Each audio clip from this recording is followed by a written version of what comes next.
It's the Joe Concha Tunnel to Towers Foundation Sunday morning show. Now, here's Joe Concha.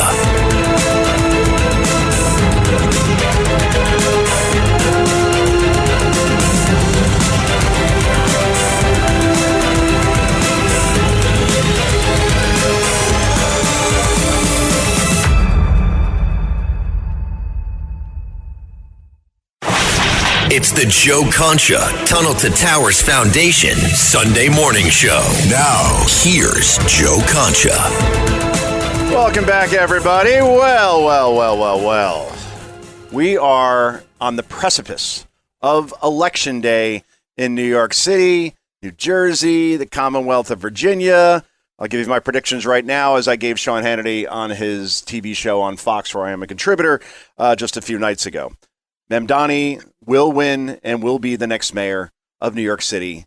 It may be closer than the polls tell us, but he probably wins by at least 5-6 points over Andrew Cuomo.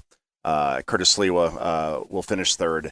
I think if Sliwa dropped out, I don't know how many Sliwa voters would, kind of pinch their nose and vote for Cuomo. I don't think it would be enough anyway. But in the end, you will have a Marxist, pro-jihadi, communist running New York City, the financial capital of the world, based solely on a campaign of victimhood. That's all he has, Zohran Mamdani. He's a victim, a child of privilege who his parents escaped Uganda, a third world hellhole, come here. His dad, very successful, Columbia professor, and somebody who celebrates suicide bombers, just so we're aware. It's in his book, literally, that's not like hyperbole, like he literally wrote that suicide bombers should be celebrated and considered soldiers in the war against the West. Great. Sure, the apple doesn't fall too far from the tree or anything like that, considering that, he dedicated that book to Zohran, right? So I'm sure that Zohran was very happy about that. And again, this is crazy stuff. And then you have his mom, obviously, also a success, also hates America.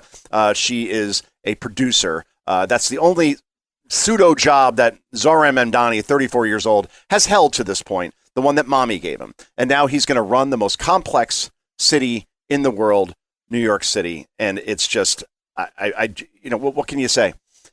Most of Mamdani's voters are not born here in the U.S. They're foreign born. Cuomo easily wins the natural-born American voter. Zohran is somebody who's being elected by those who immigrated here and also by college and young people who also see themselves as victims. I saw a remarkable poll this week, guys and girls, and that is, it came from Pew, I believe, and 44% of Gen Z, okay? Those are basically young adults under the age of 34, have been diagnosed with a mental illness. For nearly half. So either there's something really bad in the water, or maybe they're being misdiagnosed, or they're creating anxiety onto themselves for no apparent reason. This is the most pampered generation in history. Think of all the things they have in terms of their ability to communicate through their phones, considering everything in terms of transportation, that they're not being drafted into a war like those back in Vietnam or World War II. They are as pampered as it comes, and they see themselves as victims. So therefore, Zohran Mamdani sees himself as a victim.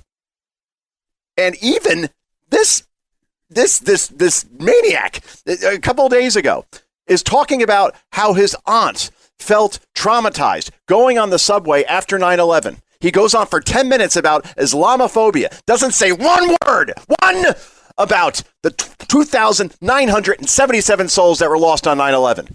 But the real victims are people like him, I guess, when he was in grade school. And he talks about how, I was in grade school. My teacher pulled me aside and said, you're going to be bullied now. And I just wanted to warn you. That was the warning?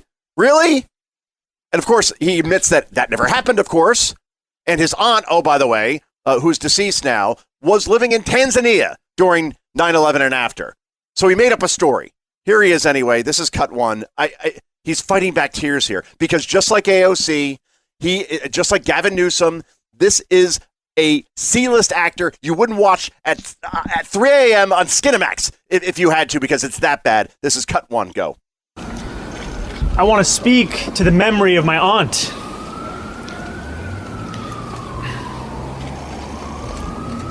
Who stopped taking the subway after September 11th because she did not feel safe in her hijab.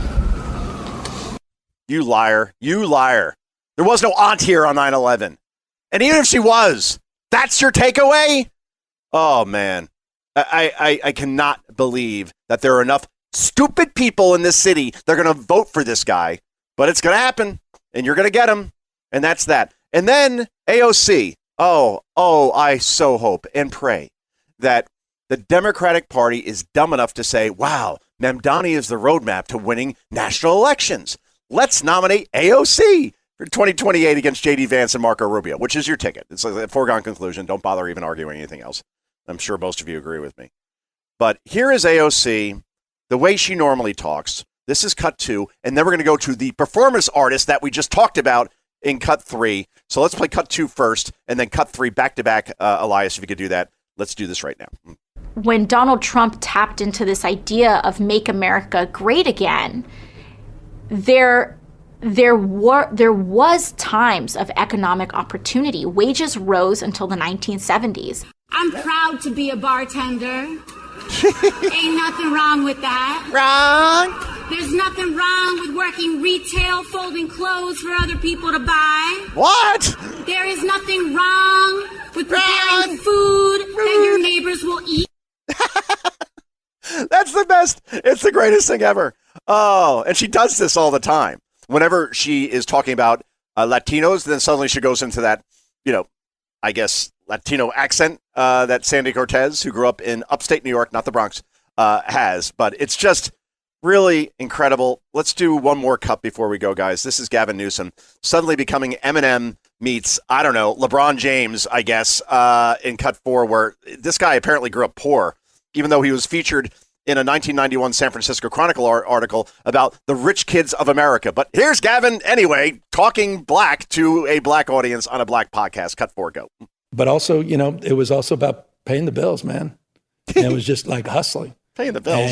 And so I was out there kind of raising myself, turning on the TV, started, just getting obsessed, sitting there with the Wonder Bread and 5 stacks of, it's like the White Stack 5 story. Macaroni and cheese. Bro. Every day in the backyard, just bouncing the basketball, throwing the ball against the wall until the ball is just like fraying, man. Oh, I mean, I can't even, no. He's going to do this, and he may be the nominee if it's not AOC. Either way, these people are so phony. You could love or hate Donald Trump. The guy is who he is and always has been, and authenticity wins every time. I am Joe Concha. This is the Tunnel to Towers Foundation Sunday Morning Show. Back with more in just a moment. It's the Joe Concha Tunnel to Towers Foundation Sunday Morning Show. It's the Joe Concha Tunnel to Towers Foundation Sunday Morning Show. Hey there, it's Dr. Sanjay Gupta with some exciting news to share. CNN is now streaming. That means you can read, watch, and stream everything in one subscription. You can watch news live 24/7. You can also explore catch-up videos and explainer videos, and you can also watch the library of CNN's originals, including my latest documentary, It Doesn't Have to Hurt. Just go to cnn.com/all access.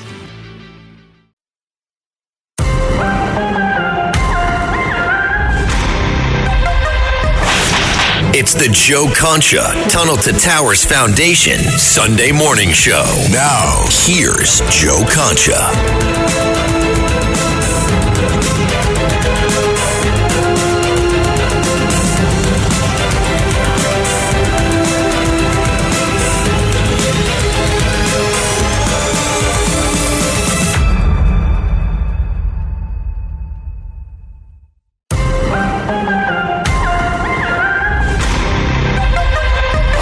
It's the Joe Concha Tunnel to Towers Foundation Sunday Morning Show. Now, here's Joe Concha.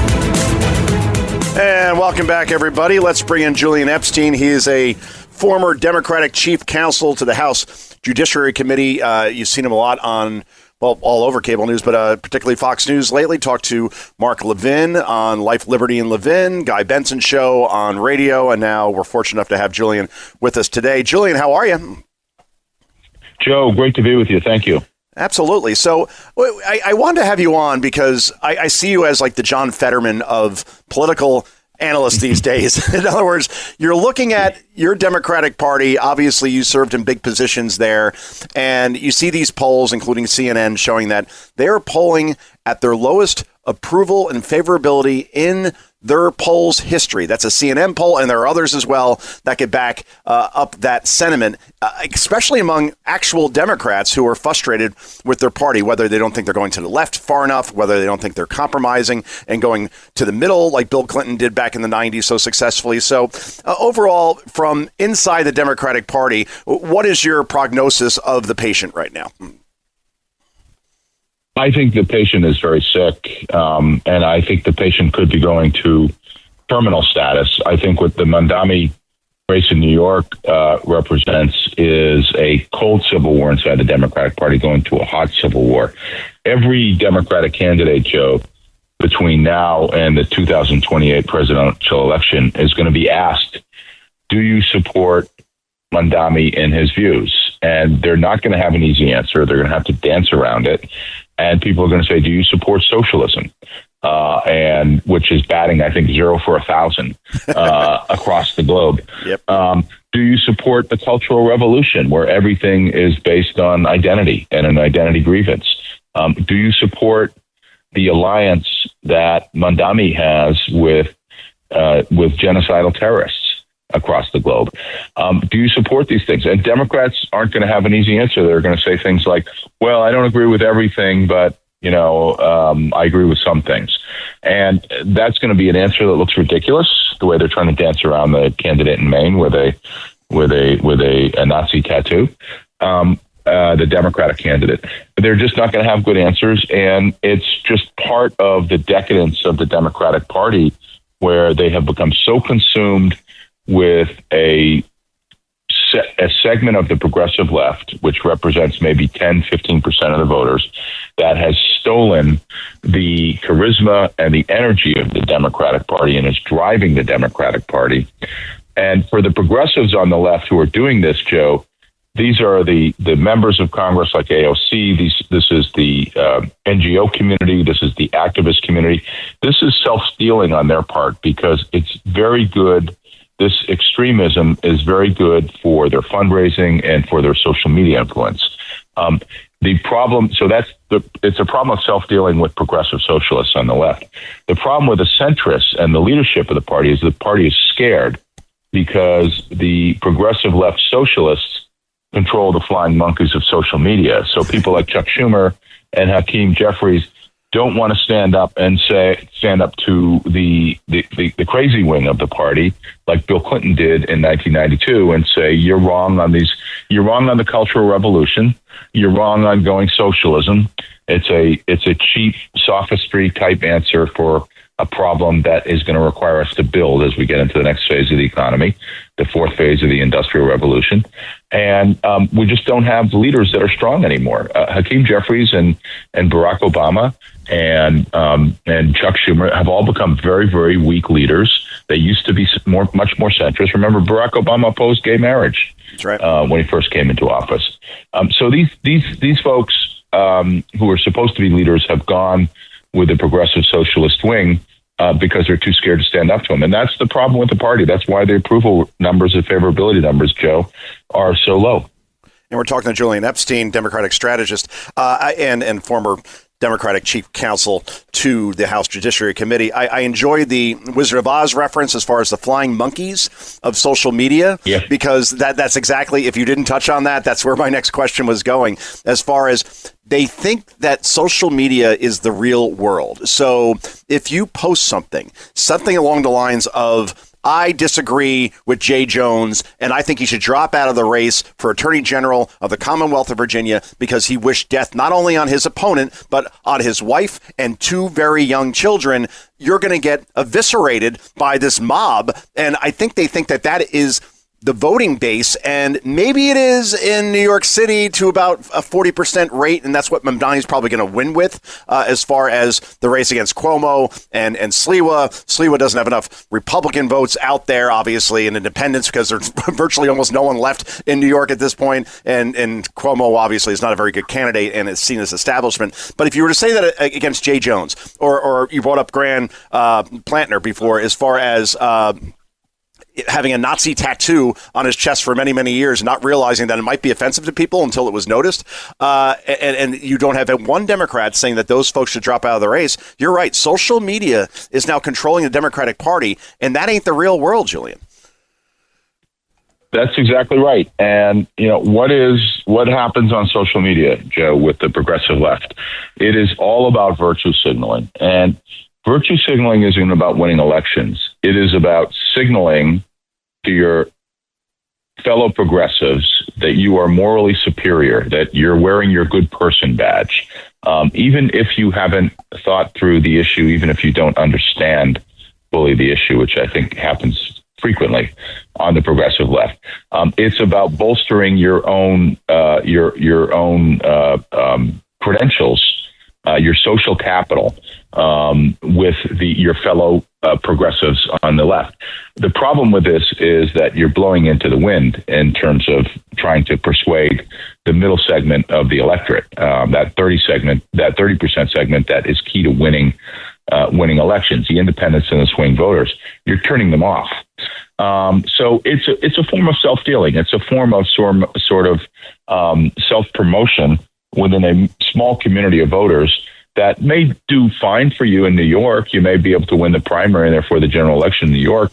But what you'll get is a set of ideas that are shifted far, far to the left that are just unacceptable to most voters. Most voters are not interested in the cultural revolution of the socialist left. They're not interested in identity politics. They think when you get to issues like gender, if you've got a gender dysphoric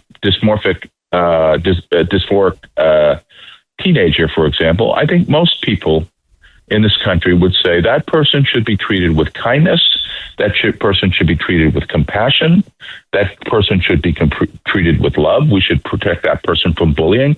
But the idea that we should use experimental gender transition drugs and surgical techniques to mutilate that 13-year-old or 14-year-old, I think most people think that's nuts. And so there is a centrist place that Democrats could occupy on all of these issues. On race, they could be very much we are for equal opportunity, but we don't stand for equal results. Equal results is sort of a neo-Marxist idea. And they could say that, and the far left wouldn't like it, but they'd be much more popular with the general electorate, but they're too scared to do those things. Joe, if you look at where Donald Trump is today and where Bill Clinton was in 1996, you wouldn't see that much of a difference. They are very similar on issues of immigration, trade. In fact, Trump is to the left of where Clinton was on trade. Immigration, they're in the same place. Clinton was for 100,000 cops on the street. Trump's for increasing police presence in our cities. Clinton was for work requirements for welfare. Trump the same. Clinton was very, very pro-Israel. Trump the same. Trump has. If you do a Venn diagram of Clinton and Trump, Clinton from 30 years ago, you're going to see a great deal of similarity. And the point there is the public hasn't moved that much, but social media and the sort of virtue signaling, self-flagellation, washing away ancestral guilt, all this other sort of nonsense that only happens with Western progressive elites. All of that has moved the party far to the left, but the voters haven't moved with them, and that's why the party is. In sort of dire straits. And that is Julian Epstein. That's why we have him on here. Common sense, people. Doesn't matter if you have a D or an R next to your name. That's what Julian brings, and we really appreciate him joining the show for the first time. Julian, enjoy the rest of your weekend. Thanks so much. Joe, thanks. I'm happy to come on anytime. All right, done deal. This is Joe Concha. This is the Tunnel to Towers Foundation Sunday morning show. Back with more in just a moment.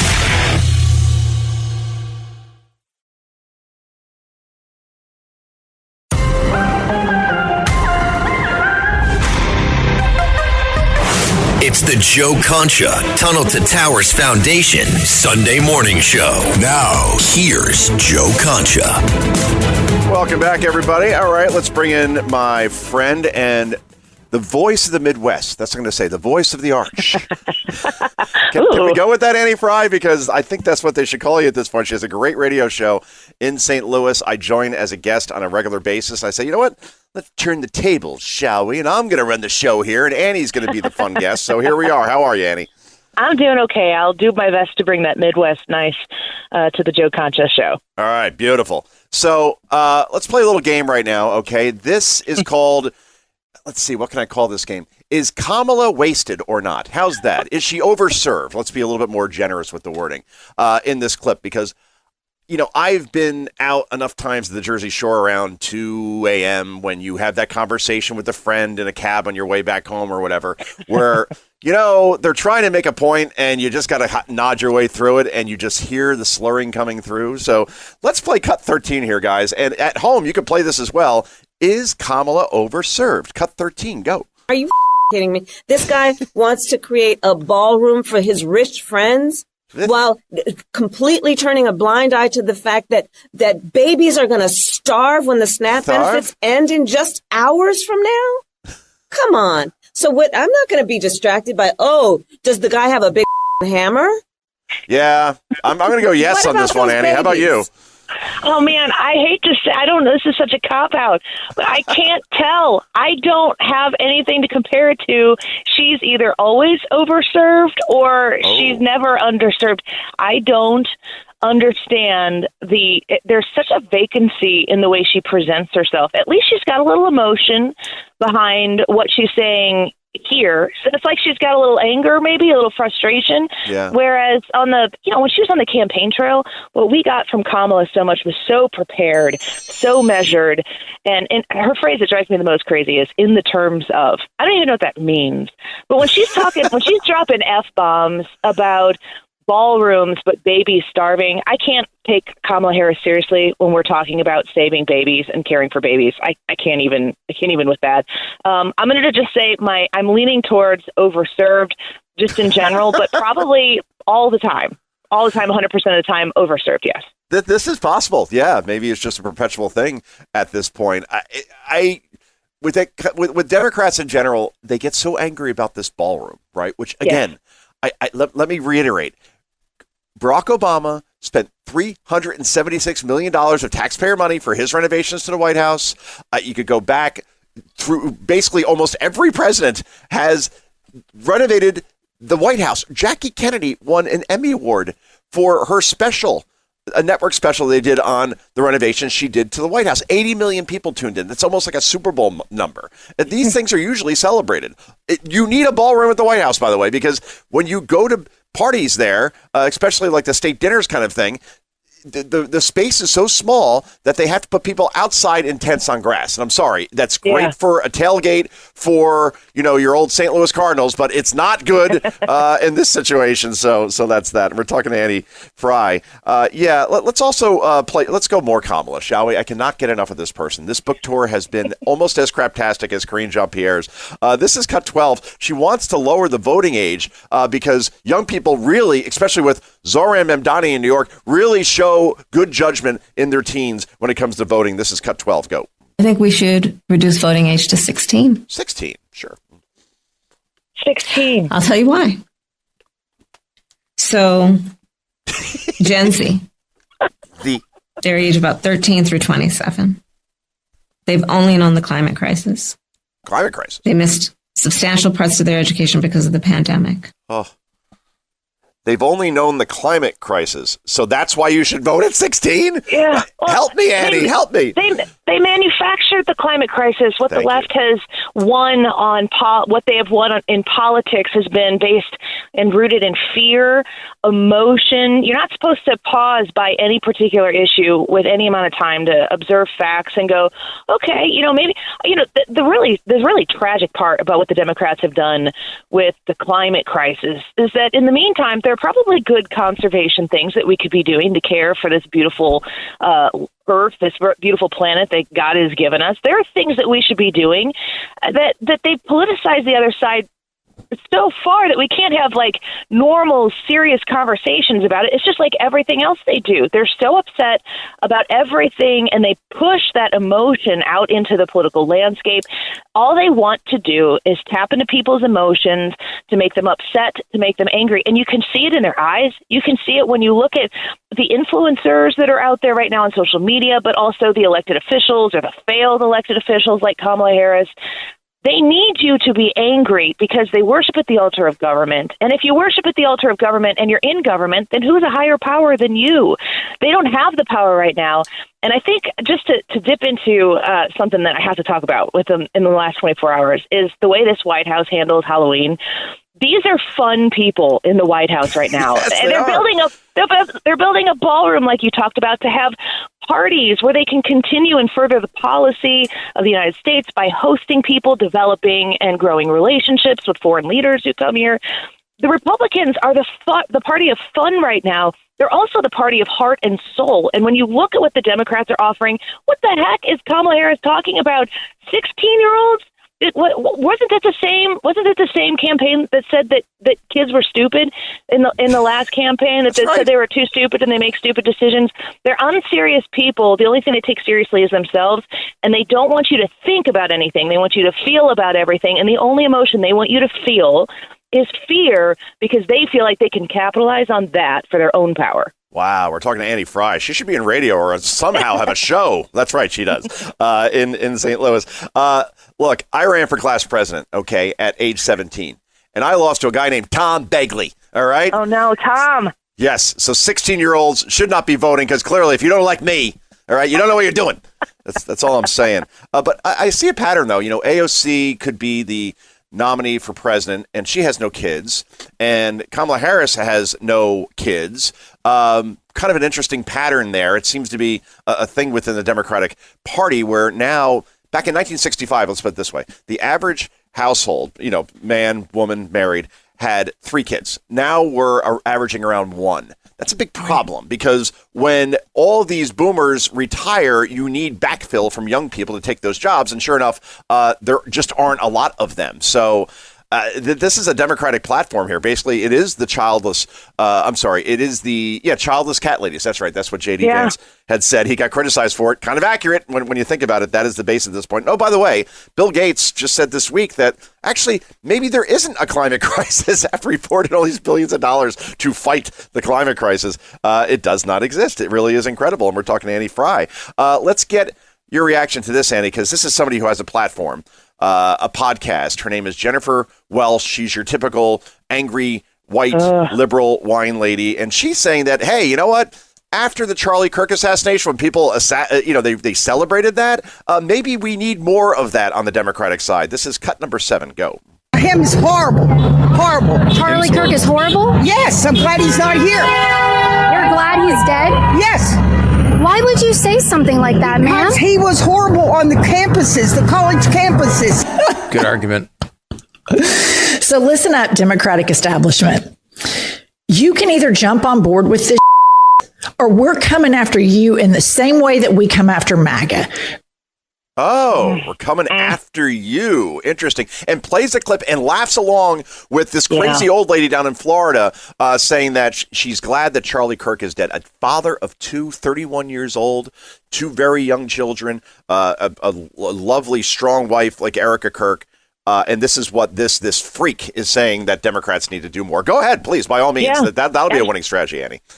Well, I'm going to tap into what you were saying before about the fact that they're childless and tie in with the climate change thing. They've made an entire generation think that they've got 10 years to live. Why do you have kids? Why do you bring kids into the world when you think that the world's going to end before they can drive a car? They don't plan. Like, why would you want to turn the future of your country over into the hands of people who think that the planet's not going to even have a future? It doesn't make any sense. But if you were to actually subscribe to that lunatic, like psychotic worldview that the crazies on the left have, I'd probably be this angry too. If this was all we had, and it was about to go away in a decade because of the climate crisis, or because we failed to emotionally persuade people into buying into the climate crisis, so our power has been diminished, I'd probably, I don't know. I don't even want to judge myself that way, be as angry as Jennifer Welch. But like, what a horrible person that she is to say something so heinous. I mean, everybody who has a couple brain cells to rub together can listen to what she's saying and hear the hate and hear the vitriol. There's no policy that's going to be put into place. There's no development that's going to happen that's going to be good for the country, that's going to make her a happy person. And I'm kind of tired of the unhappy people. And that protester that she was reacting to, talking about, Charlie Kirk getting what he deserved or whatever. These people need to continue to speak out so that we can identify, even with our own eyes and our own ears, all right, you're one of those kinds of people. Yeah. I don't need to associate with you, and I'm ready to just say, you guys go be in your angry club.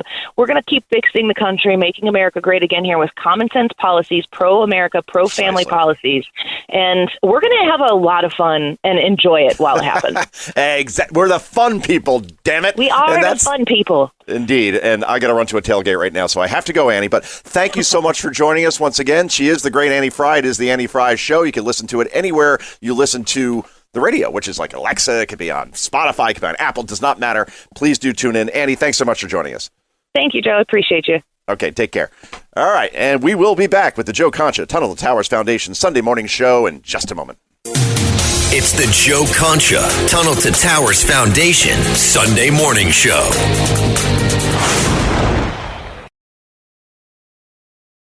I use Shipt same-day delivery to stay connected with my sister during the holidays. She lives across the country. Shipt has tons of stores to order from. Groceries from Albertsons, crafts from Michael's, even pet supplies from PetSmart. The list goes on. So when we have long-distance movie nights, I turn to Shipt to get face masks, snacks, and everything else we need delivered to her and to me same day. Download the app or visit Shipt.com. That's SHIPT.com.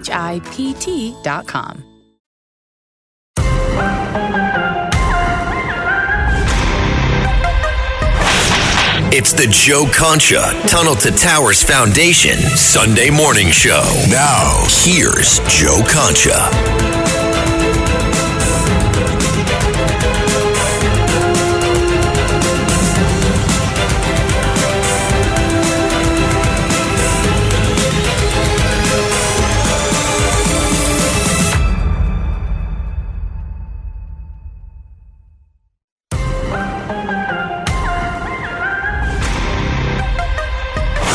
It's the Joe Concha Tunnel to Towers Foundation Sunday morning show. Now, here's Joe Concha. Welcome back, everybody. Let's close this puppy out. And a week cannot go by without playing a clip from the great Jane Fonda. I mean, she's 45 years old now at this point? We're a long way from On Golden Pond, aren't we? When did that come out? Let's see, 1981, I want to say. And that, therefore, is 44 years ago when she played a middle-aged woman. So you can only imagine what Jane is up to these days. Hanoi Jane, of course. Now she is teaming up with Jasmine Crockett. Of course she is. To talk about how redistricting is really a bad thing for the country, even though Democrats have been doing it since the beginning of time in places like New York, like California. Check out the Illinois map sometime. There's this one district that almost looks like a snake. It goes left, then it goes up, then it goes right, then it goes left. I mean, they've been doing this for so long, and now Republicans finally get, okay, maybe we got to play this game too. And boy, are they ever. North Carolina has already added one Republican seat in essence. Florida is going to redistrict as well. Indiana is now going that way. And by the time this thing all shakes out, And if the Voting Rights Act is overturned by the Supreme Court, and it should be, it absolutely should be, because all it does is it's basically DEI. It's basically saying, okay, we're going to base certain districts based on race. No. It's who is the best candidate. That's it. I don't care if you're black, you're white, you're Asian, Latino. It does not matter. Okay? We cannot have districting like that. So sure enough, the Supreme Court probably will overturn that. And if that happens, you're looking at like a net gain of somewhere between 24 and 27 seats added to the Republican side, most likely, which means that the midterms, we could talk about it till we're blue in the face as far as what party is going to do well. If that happens, I don't see Democrats winning that many seats. In fact, even if all these things don't happen, I still see Republicans holding on to the House. I do. You see everything that's going on with Trump these days, as far as all these deals that he's making overseas. And I know that doesn't move the needle that much as far as voting is concerned, but with South Korea and with Japan and with China, and the fact that the stock market is up more than 45% since Liberation Day. That was the day when the tariff war started, and every economist in the world seemed to be telling us that we're headed towards recession. This is going to lead to massive inflation, massive job loss, and none of this has happened. And the stock market is your indicator because it's done nothing but go up. And don't say, well, that's just for rich people, because we all have 401ks, and when the stock market does well, everybody does well. And overall, just the country is going in the right direction, clearly, and Democrats have nothing. They have victimhood. That's it. That's all. Victimhood, Trump bad. What is your message? What do you stand for? Well, here's Nancy Pelosi talking about the No Kings protest. Actually, let's play that Jasmine Crockett clip. I was teased it, and I can't get away from it. But here is Jane Fonda and Jasmine Crockett. It's perfect. It should be a show on ABC at this point, talking about the dangers of redistricting. This is Cut 11. Go. Hi, I'm Jane Fonda, and I'm here with Jasmine Crockett, Congresswoman from Texas, and she knows what redistricting, what gerrymandering means. She is so powerful in Congress that the GOP want to get rid of her district in Texas. They've redistricted her house out of her district. We have to vote yes on Prop 50, don't we, Jasmine? Absolutely. So, November 4th, California, we need you to stand up. You just heard it from the Queen herself, okay? The Queen herself, Jane Fonda. Oh, that's just beautiful. That's perfect, actually, those two together. Something else perfect is Nancy Pelosi talking about the No Kings protests, where she says that this was just organic. It just sprang up like that protest outside the Benghazi consulate. Just organic, just out of nowhere. People just all getting together all at once spontaneously to protest No Kings when we obviously don't have a king. We have a duly elected president who won the popular vote and every swing state. But regardless, here's another 145-year-old Nancy Pelosi talking about the organic nature of No Kings. Go. Because I see the Democrats every day. You saw a march that was not political, and the value wasn't political. No King's Day. It was spontaneous, organic, but everybody was there. Yeah, everybody who is not sane was there. No Republicans, that's certainly for sure, unless you want to count, George Conway. And we also had, let's see, probably no independents really either, right? Talk about something that had no crossover appeal whatsoever, and it's already forgotten. All that hype, you think that moved the needle even one bit? No. In fact, it probably moved against Democrats because it showed just how crazy the party has become. Speaking of crazy, Gavin Newsom really is the gift that keeps on giving. I cannot believe that he's going to go down the Karine Jean-Pierre road here as far as saying that Joe Biden is one of the most successful presidents of the last 100 years. Forget about John F. Kennedy. Just in 3 years, did a lot. Forget about Ronald Reagan. Probably the greatest president of my lifetime, unless we're talking about Donald Trump, and I want to see how this presidency ends up in 2 or 3 terms. But you could talk about great men who have run this country, and I even put Bill Clinton in that category. You guys could all yell at me and say, Monica Lewinsky, I get it. But the way he governed, the 90s was a pretty good damn time, right? We were at peace. We had prosperity. We had a Congress that worked with the president as far as passing welfare reform, balanced budget amendments. Are you all for that? Because I am. I don't care if Bill Clinton was a Democrat. I thought he was a good president. He was a horrible person, still is. And I couldn't even imagine at his age, which is around my age at that time, doing what he did with intern in the Oval Office of all places. I mean, bad person. I get it. You could yell at me on the phone if you want, but a good president. Now, all that said, here's Gavin Newsom talking about how Biden, probably better than all of them. This is cut 8. Go. And we'll continue to build on the legacy, I would argue, of our former president, who I think was one of the most successful presidents in the last century, and that is Joe Biden. And I will defend that till my grave in terms of the CHIPS and Science Act, the infrastructure bill, the work he did on the IRA, the fact that he had a worker-centered industrial policy, and the fact that those are the right policies for this country. They're all getting undone, right? I mean, everything. A lot of them, but not, well, many aspects are being celebrated by the Trump administration. Oh, God. I mean, inflation went above 9%. We had 2 major wars that broke out. We had millions upon millions of people, including those on the FBI's most wanted list as far as terrorists are concerned, coming across the border. We had men playing against women in sports.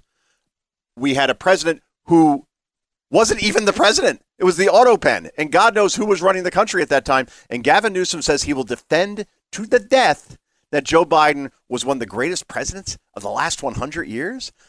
Republicans, you want an ad?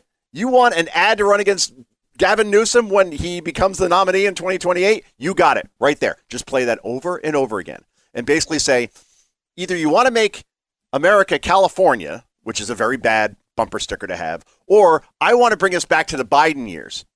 Those two things. If Gavin Newsom's going to run on that, roll the dice and take your chances. There is not enough hair gel and veneers and toothpaste that can possibly save you if that is your position. Oh, yeah, by the way, you have the highest homeless rate in the country. You have the highest income taxes in the country. You have more people moving out of California for places like Tennessee, Texas, and Florida than any other state in the country. If that's your nominee, that's your record, and he wants Biden 2.0, absolutely embrace that if you're not going to embrace AOC. Either way, the options are not good at all. Anyway, this is Joe Concha. This is the Tunnel to Towers Foundation Sunday morning show. Thanks so much for tuning in today. We'll see you again next Sunday, 11 a.m. Eastern Time. Bye-bye.